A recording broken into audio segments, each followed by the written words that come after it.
حضرت عثمان غنی رضی اللہ تعالیٰ عنہ کی بے داغ زندگی ہے، بے داغ خلیفہ ہے، حق ادا کیا ہے خلافت کا، پیغمبر کی نیابت کا، مسلمانوں کو سنبھالنے کا، لیکن اس کے باوجود یہ خلیفہ راشد بھی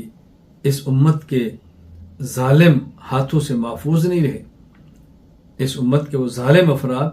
جو ہر اہل حق کو مٹانے کی کوشش کرتے ہیں وہاں بھی تھے۔ حضرت عثمان غنی رضی اللہ تعالیٰ عنہ کو بالآخر شہید کیا،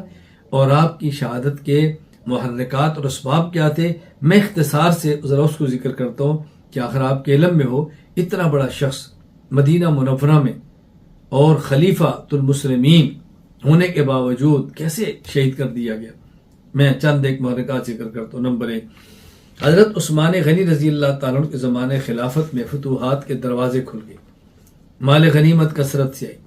اور جب فتوحات ہوں اور مال بہت آئے تو پھر آہستہ آہستہ وہ اثرات پیدا ہوتے ہیں کہ جس میں ایمانی ذوق اور انحطاط شروع ہوتا ہے۔ وہی ہوا کہ جب فتوحات ہوئیں، اموال بہت آئے، تو پھر اس دولت اور مال نے اپنا اثر دکھایا۔ یہ صحابہ کرام کی بات نہیں ہو رہی، یاد رکھنا کہ ان کے بارے میں نہ خیال رکھنا کہ ان کے بارے میں کہہ رہا ہوں۔ اس وقت میں جو دیگر احباب تھے جو آ رہے تھے اور اسلام کی شان و شوکت دیکھ رہے تھے، تو وہاں کچھ حالات ایسے پیدا ہو گئے کہ جو دولت کی وجہ سے اثرات پیدا ہوتے ہیں، بس وہ انحطاط اور ایمانی ضعف آنا شروع ہو گیا۔ نمبر 2، میدان جنگ میں جو عورتیں گرفتار ہوتی لونڈیاں، ان کے بچے جوان ہوئے، اور ظاہر ہے ان کی تربیت تو اور ماحول میں تھی، ماں کا بھی اثر ہوتا ہے،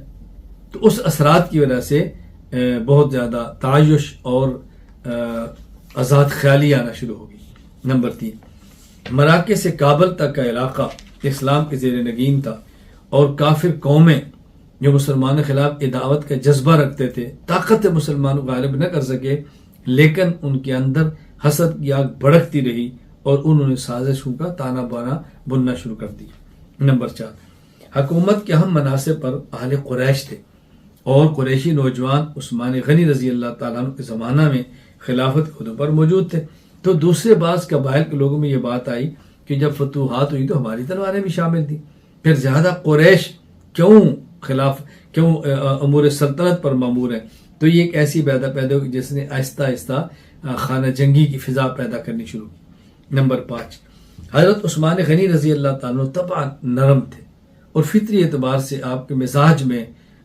لڑائی نہیں تھی، مزاج کے اندر تحمل بہت تھا، ان کی بردباری اور تحمل نے بہت سے لوگوں کے حوصلے بلند کر دیے۔ نمبر 6، حضرت عثمان غنی رضی اللہ تعالیٰ اموی خاندان کے چشم و چراغ تھے، اور آپ کا مزاج تھا خرچ کرنا بہت زیادہ، اور ظاہر ہے اپنے خاندان کو اپنی جیب سے دینا کوئی اچھی بات بھی نہیں ہے۔ تو حضرت عثمان غنی رضی اللہ تعالیٰ عنہ اپنی جیب سے، اپنے ذاتی مال سے اپنے خاندان کے افراد پہ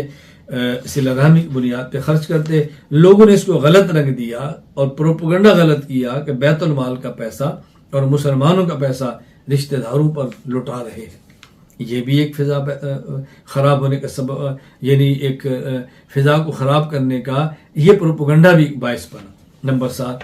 حضرت عثمان غنی رضی اللہ تعالیٰ عنہ جو علاقے فتح کرتے، ظاہر و حدود اور قصاص کو نافذ کرتے، تو وہاں کچھ لوگ جب یہ حدود آتی اور وہاں پہ شریعت کی پابندی کرائی جاتی، تو جو شریعت کو پسند نہیں کرتے تھے انہوں نے حضرت عثمان غنی رضی اللہ تعالیٰ عنہ کے گورنروں کے خلاف سازشیں شروع کر دی۔ حضرت عثمان جب ان کی بات نہیں مانی اور بعض علاقوں میں اپنے عامل مقرر رکھے، تو انہوں نے بھی پھر آہستہ آہستہ فضا خراب کرنی شروع کی۔ حضرت عثمان غنی رضی اللہ تعالیٰ عنہ کے خلاف پروپیگنڈا شروع کیا اور انہیں دباؤ ڈالنا شروع کیا۔ نمبر 8،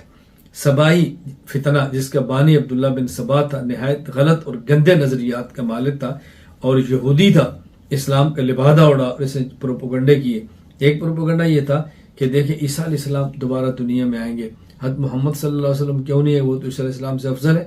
اور قرآن کہتے ہیں ان الذی فرض علیک القرآن لرادک الی معاد، اے پیغمبر ہم آپ کو دوبارہ لائیں گے۔ حالانکہ اس کا تعلق اس کے ساتھ نہیں ہے، بلکہ کہ آپ مکہ سے گئے اور دوبارہ آپ کو مکہ لائیں گے، اور اللہ کے نبی مکہ تشریف لائے بھی ہیں۔ یہ پروپیگنڈا کیا۔ اور دوسرا پروپیگنڈا کیا کہ علی رضی اللہ عنہ نبی پاک صلی اللہ علیہ وسلم کے وصیت، آپ نے وصیت کی ہے اور امت نے وصیت کو نافذ کیوں نہیں کیا۔ اور تیسرا اس نے کہا کہ خلافت کے عہدے پر ظالم لوگ فائز ہو گئے ہیں، لہٰذا ان سے بدلہ لینا ہٹانا ضروری ہے۔ یہ اس نے پروپیگنڈا کیا اور اس نے اپنے مذموم نظریات کی بنیاد پر اس نے ایک فضا کو خراب کیا۔ نمبر 9، یہی عبداللہ بن سبا، اس نے مدینہ منورہ کے علاوہ جہاں جہاں مصر اور دیگر فتوحات کے اہم مراکز تھے، وہاں کے عاملین کے خلاف لوگوں کو بھڑکایا، حکام کے خلاف بھڑکایا، اور فضا اس نے بہت زیادہ خراب کی اور انتشار کی اس نے ایک کیفیت پیدا کر دی۔ نمبر 10، ایک بہت بڑا محرک یہ ہوا کہ عبداللہ بن سبا نے ایک محنت کے ساتھ افراد تیار کیے، قافلے تیار کیے کہ حج کے موقع پر یہ بصرہ سے، کوفہ سے، مصر سے تم جاؤ، 1000 بندہ بصرہ سے، ایک کوفہ سے، ایک مصر سے، راستے مدینہ منورہ آئے گا تو حجاج کے قافلے آگے چلے جائیں گے، تم مدینہ منورہ کو جانا، اور مدینہ کے بہت سارے احباب حج کی غرض سے مکہ مکرمہ کے ہوں گے تو تمہیں وہاں پر فساد مچانے کا موقع مل جائے گا۔ یہ اس نے ایسی تدبیر اختیار کی کہ جیسے مدینہ منورہ میں یہ خون ریزی کرنا ان کے لیے قدر آسان ہو گئے۔ تو یہ چند ایک محرکات میں نے آپ خدمت میں پیش کیے۔ حضرت عثمان